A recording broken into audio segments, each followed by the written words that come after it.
भानवी, तुम अपना और हमारे बच्चे का ख्याल रखना। लेकिन सुनिए जी, आप हमें यहाँ छोड़कर कहाँ जा रहे हैं? भानवी, मैं एक बहुत ज़रूरी काम करने जा रहा हूँ। हो सकता है मैं फिर कभी वापस ना लौटूं, इसलिए तुम अपना ख्याल रखना। कालिया शेर अपनी सेना के साथ मिलकर रघु शेर को चारों तरफ से घेर लेता है। रघु शेर, अब तू बचकर कहीं नहीं जा सकता। तेरे पास भागने का कोई रास्ता नहीं है। तू एक गद्दार है और गद्दार की सजा सिर्फ मौत है। कालिया शेर के सैनिक मिलकर रघु शेर को बड़ी बेरहमी से मौत के घाट उतार देते हैं। आखिर रघु शेर के साथ ऐसा क्यों हुआ, चलिए इस कहानी को शुरू से देखते हैं। दरअसल पिछले 15 वर्षों से रघु शेर सुंदरवन जंगल पर राज कर रहा था और अपने जंगल के जानवरों की सुरक्षा कर रहा था। रघु शेर के परिवार में उसकी पत्नी और एक छोटा बेटा सिम्बा था, जिसने हाल ही में जन्म लिया था। रघु शेर अपने छोटे से परिवार के साथ हंसी खुशी जंगल में आनंद से रह रहा था।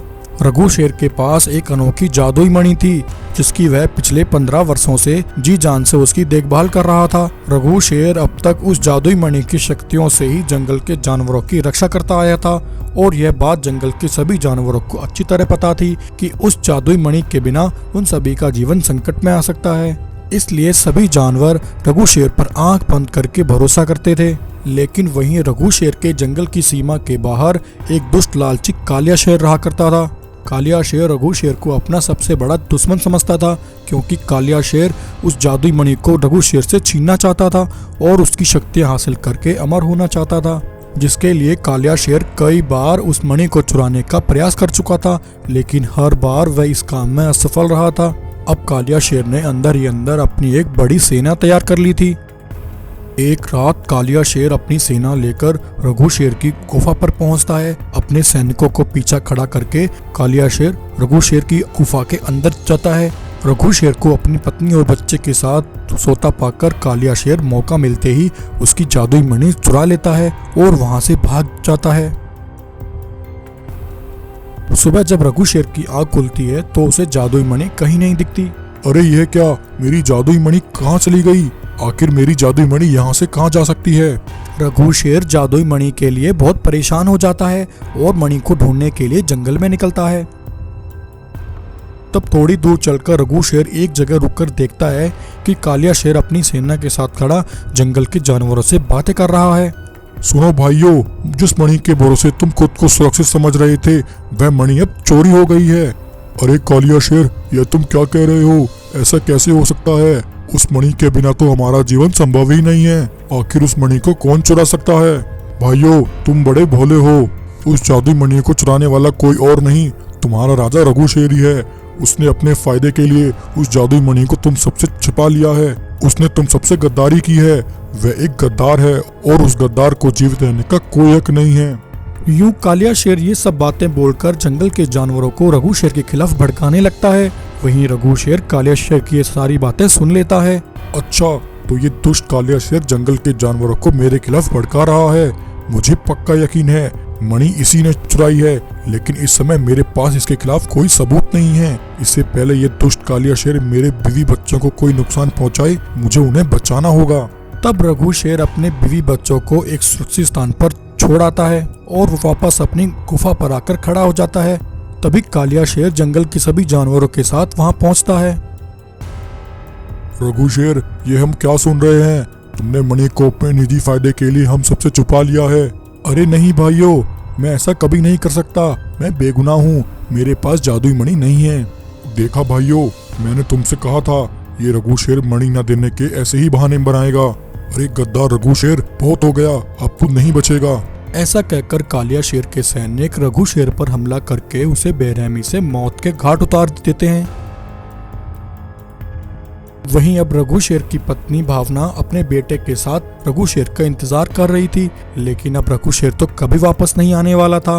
वहीं जब भानवी शेरनी को रघु शेर की मौत की खबर मिलती है, भानवी शेरनी यह सुनकर बहुत परेशान हो जाती है।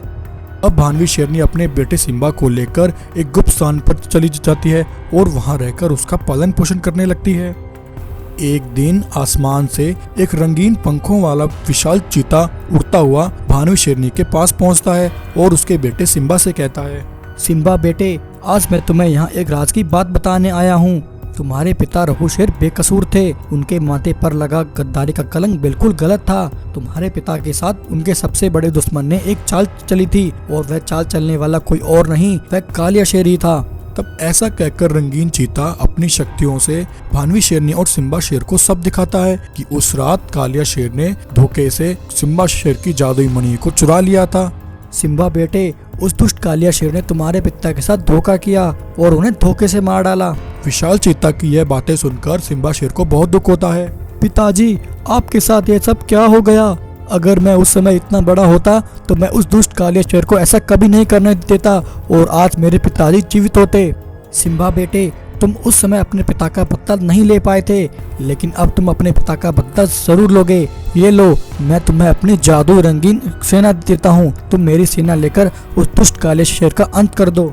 हाँ चीता, मैं उस दुष्ट काले शेर को नहीं छोड़ूंगा, लेकिन उससे पहले मुझे उस काले शेर का पर्दाफाश करना है।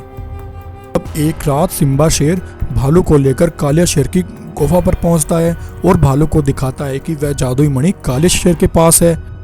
तब सुबह भालू सभी जानवरों को इकट्ठा करता है और उन्हें जादुई मणि के बारे में सारी बातें बताता है।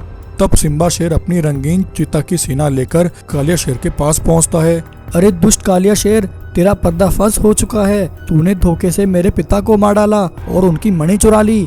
आज मैं तुझसे उन सबका हिसाब चुकता करूंगा।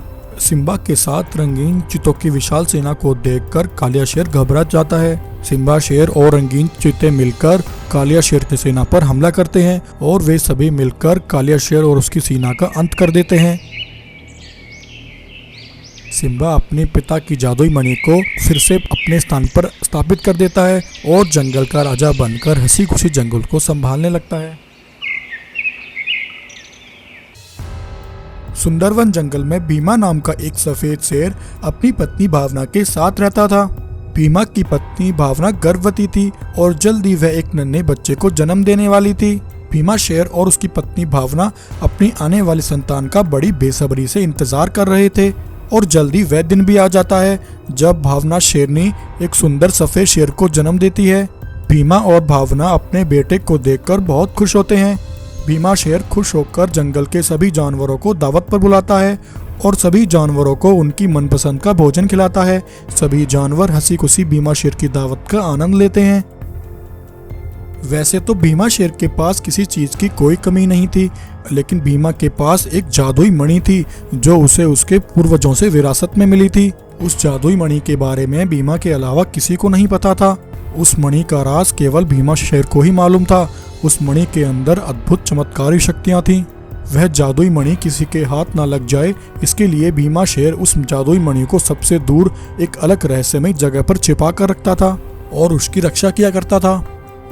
ऐसे ही एक दिन भीमा शेर उस रहस्यमय जादुई मणि के बारे में सोच रहा था।